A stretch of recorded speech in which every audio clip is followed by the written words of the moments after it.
Do gods bleed? Can a mortal make a god bleed? Kratos answered that question when he killed Ares. Now he's about to show you that even the almighty Zeus can bleed too. So the story starts off with Zeus talking to the other gods about how they need to stop Kratos. Zeus is cut short by the rumblings of Kratos and the Titans climbing up Mount Olympus. The first god that Kratos encounters is Poseidon, and he managed to kill him brutally, by the way. Kratos and Gaia finally get to the top of Mount Olympus, and Zeus uses his full power to knock them off. While hanging on to a piece of Mount Olympus, Gaia betrays Kratos and let him fall. Kratos lands in Hades, and the ghost of Athena shows up. She tells Kratos that the only way to kill Zeus is to obtain the flame of Olympus. While down there, a spirit of a little girl keeps asking for his help. Kratos says he can't, and he keeps making his way through Hades. Eventually, Kratos finds Hades and kills him and takes his soul and weapons. Kratos takes this Hyperion gate that takes him to the city of Olympia. He runs into Gaia again and she asks him for help and he says no, then cuts off her hand so he can continue climbing up the mountain. On his way up the mountain, Kratos encounters a severely injured Helios, which he calls, by the way. He did some shit to get Helios fucked up. Helios tries to seek reason with Kratos, but Kratos doesn't listen and kills him anyway. Further climbing up Mount Olympus, Kratos finds out that there's another Pandora's box, and it's even stronger than the one he used to kill Ares. Athena tells Kratos that the only way he can open it up is to find and save Pandora. Hermes shows up and starts mocking Kratos and talking shit to him, so Kratos chases him down and kills him. He cuts off his legs and takes his boots. After this, Kratos runs into Hera and Hercules. Hercules says that he's jealous of Kratos and going to kill him to please Zeus. Kratos of course kills Hercules and takes his weapons as well. Pandora pops up again telling Kratos that he has to hurry, that someone is coming to get her. He asks her where is she and she says the labyrinth. Then she is taken away by Zeus, who warns Kratos that he is making a terrible mistake. After going through a bunch of shit as usual, which is par for the course with Kratos, he finally reached the labyrinth and Pandora. Kratos and Pandora make their way back to the box from earlier, but Zeus intervenes. Kratos and Zeus fight each other and Pandora sacrifices herself to open up the box. After that, Kratos and Zeus fight again, but Gaia shows up and tries to kill them both. Kratos manages to take out Zeus and Gaia but almost dies in the process. This is where Pandora saves him and brings him back to life. After everything is said and done, Athena shows up and asks Kratos for the powers that was inside the box. Kratos lies and tells her that the box was empty, even though he has the powers. Kratos kills himself so nobody else can have this power, and that ends the God of War trilogy. So I've said this twice now, and I'm going to say it for a third time. This is the perfect way to end a trilogy. I know some people can point out that conveniently there's another Pandora's box, stronger than the last one, strong enough to kill Zeus. Even with that though, I think that this story is still phenomenal. I absolutely love the story between Kratos and Hercules. That all Hercules wanted was to get some attention from his father Zeus. So he thought that killing Kratos will solve this. Seeing Kratos take out each god one by one. Seeing the slow demise of Olympus. Seeing Kratos actually think about his actions and seem somewhat regretful.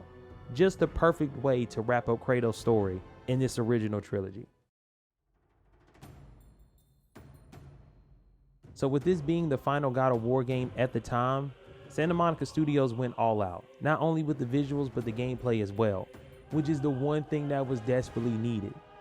To either evolve or add more depth, and boy did they. Let's start off with the visuals. I am playing the PS4 remaster, but I don't really think that makes much of a difference. I mean, yeah, the lighting and overall fidelity is better, but I think even if I played this on the PS3, it would still look fantastic. This is put on full display in the opening set piece when you're climbing up Mount Olympus on Gaia's back while fighting Poseidon and his horse water thing. It's honestly the perfect way to show off the graphics and how hard they pushed the PS3. This was emphasized even further in the labyrinth section of the game with all the moving pieces and stuff. Enough about the visuals though. I'm here for the gameplay, and this is the best one by far. This game did not hold back on the weapons or magic abilities, and I wish these weapons would make a return at some point. So let's start off with the Blades of Exiles, and for the most part they're the same. The one change that they do have is the R2. This summons a bunch of dead Spartans to protect Kratos with shields. They also rain down a bunch of spears as well.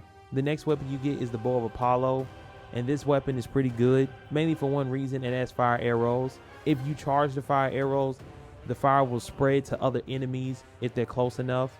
So this gives you a way to do damage over time to certain enemies, which comes in handy on hard, where the enemies hit hard as hell. The next weapon is my personal favorite, Claws of Hades.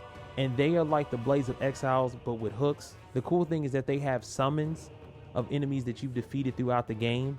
There are 9 summons. My favorites are the Gorgon Serpent that turns enemy into stone, the Chimera that shoots out 3 fireballs that have a pretty good AoE. Each summon has its own amount of magic it uses, so be careful when and where you use them because they are expensive. Next are the Nemesis Whips, which are like the Blades of Exile, except they're electricity based. If you hold down on the attack button, you get to electrocute them for a little bit longer, which can be really useful to keep certain enemies at bay. R2 shoots out this ball of electricity that can stop certain enemies. The last weapon and my second favorite weapon of the game, the Nemean Cestus, are these gauntlets that are basically boxing gloves.